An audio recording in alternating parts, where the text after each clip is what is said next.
Adachi to Shimamura is one of my favourite shows to come out of last season and has just become an overall favourite of mine as a whole.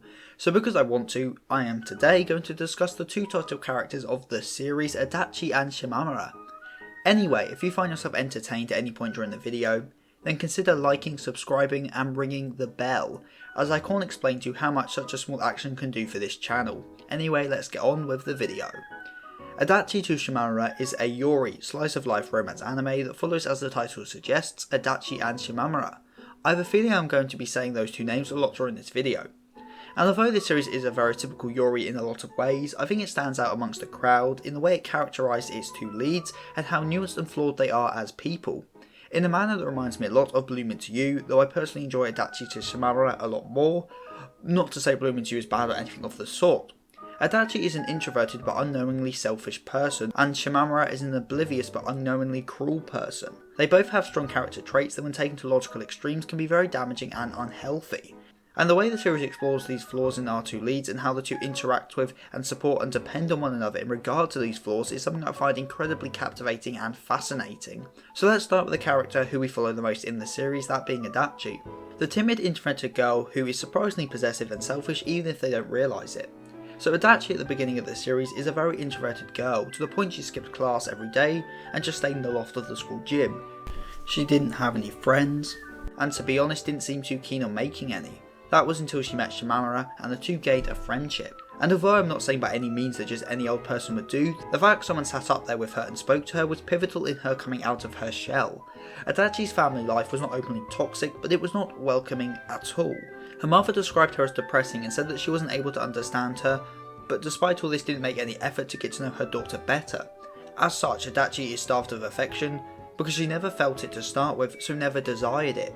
This is why she never talked to anyone or why she never had friends. And she never experienced comfort and affection firsthand, so would not know why making friends was so important to begin with.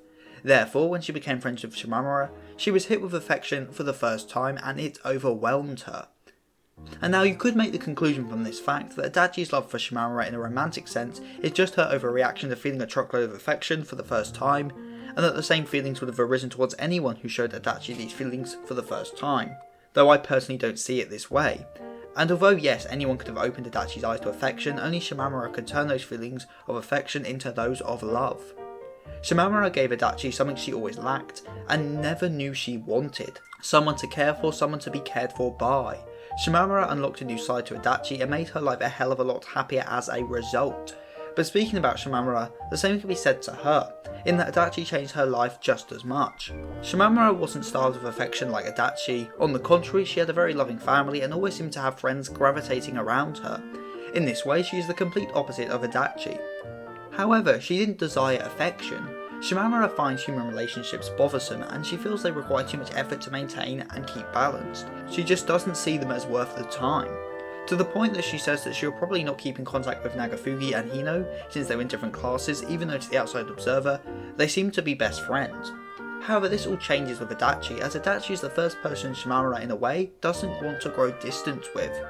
She even stands up for her in the sauna, something she didn't have to do and gained no merit for, which goes against her before mentioned view of costs and benefits in relation to relationships. When they change class and Adachi stops going to class, Shimamura doesn't make an effort to go see Adachi, but she at least notices that she is gone. Which may not sound like much, but speaks volumes for the fact Shimamura does actually care about Adachi's company, at least somewhat.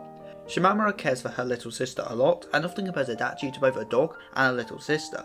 So in this regard, you could take this to mean that Shimamura feels more of a duty to stay friends with Adachi, but that really is up to interpretation. The overall and undeniable fact, however, is that both girls changed when they met each other. Adachi opened up now having 3 friends, which is a lot for her, and Shimamura learned to see friendship as more than just costs and benefits, and that maintaining them shouldn't be seen as a bother or a chore. Best showed by how in the final episode, we see Shimamura sat not just with Adachi but with Nagafugi and Hino as well, even though she said she wasn't going to keep in contact with them just a few episodes prior. But what about these flawed character traits I was talking about earlier? Well, Adachi is very possessive and selfish. Like, she gets jealous when our little alien friend third wheels on their date, which, let me remind you, Shimamura did not know was a date. Overall, Adachi is unknowingly a very selfish person, especially towards Shimamura, not wanting her to spend time with anyone but her.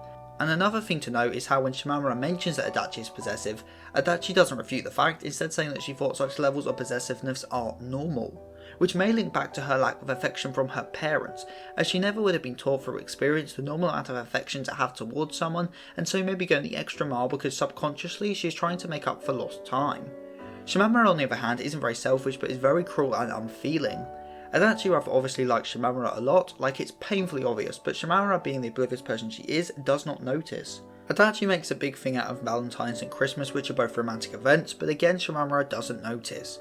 And by not noticing, it makes Shimamura very cruel, as Adachi is doing all she can to get closer to Shimamura, and Shimamura neither notices nor cares.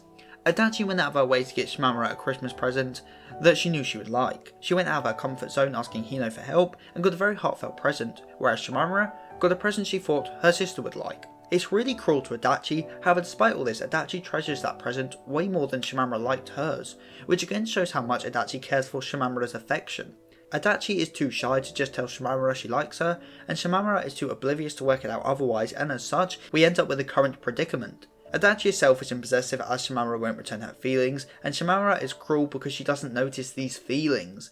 Their two most negative traits are working in tandem to make each other even more pronounced. It is quite ironic in a way, by meeting the two changed to be better people, but also by meeting them as negative traits became even more pronounced than ever before. But let's wind back a bit to discuss once again their families.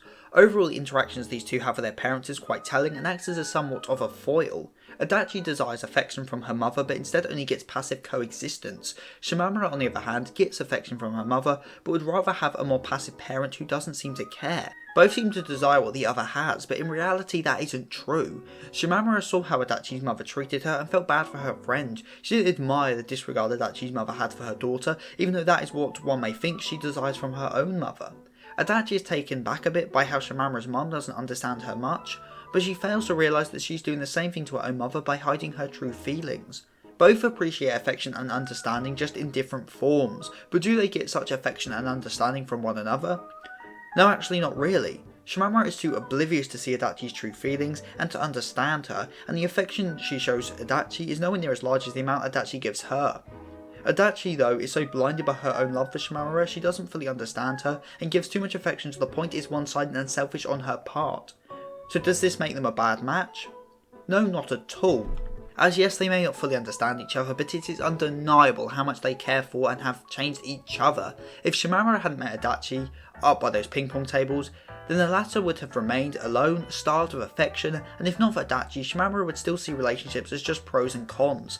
And if Shimamura ever does realise that Adachi likes her in that way, it may be the catalyst for her to lose her unknowingly cruel attitude and realise how important affection is to Adachi. These two are very flawed characters, each with their own issues that they don't even realise they have. But even so, they look past each other's flaws and care for one another. Their relationship is not one of understanding, but one of mutual aid, giving each other what they need. I really do love these two characters, and I love this show, so here's praying we get a season 2. Comment of the week comes from the Heavenly Weeb. Thanks for the comment as always, my friend. If you have an opinion on Adachi or Shimamura, then tell me in the comment section down below, and if you have a suggestion for a future video, then again the comment section is funny enough down below. Also don't forget to check out my Twitter at SethTheSin for channel updates and just general chatter, and my DMs are always open if you want to chat to me directly. Or check out my Instagram at SethTheSin_cosplay to see my cosplays or random anime merchandise. So with all that said and done, I have been Seth the Sin, the deadly sin of geek, and I am signing out. Stay safe everyone.